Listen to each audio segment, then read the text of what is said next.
Welcome back. Joining us virtually, we have communications coordinator with SLEMCO, Mary Laurent. Mary, good morning. Good morning. And so we have you here today. We're talking all about power outages.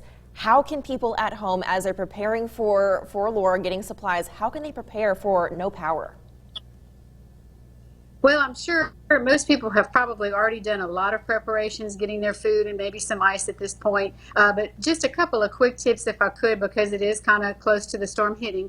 Make sure that you go through your freezer and pack it as tightly as you can, so that all of the cold stuff and all of the frozen stuff can act as an insulator to each other. And if you have any open space or empty space above or in front of, depending on what kind of freezer you have, you could actually fill jugs of empty milk jugs with water and freeze them in there to also add to that, because a packed freezer is going to stay frozen longer. The other thing for newbies, and it might be their first hurricane, but depending on where they are in your audience area, you can also make sure that if you're in a rural area and your water well is going to go down when the power goes down, clean your tubs really well before you go to bed tonight and fill them up with water, so that you can use a pitcher or a pot to fill up your toilets, to flush your toilets, because that's going to be inconvenient if you don't have service for your bathrooms.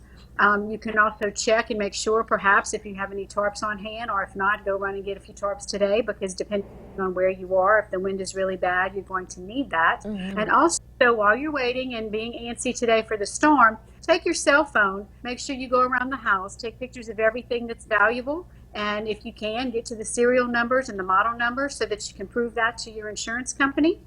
And lastly, just relax. It's going to be a long haul. We're going to have outages likely for several days, and depending on where the storm hits, you may be the first on or you may be the last on. Mary, hunker down, get ready, make sure you have supplies.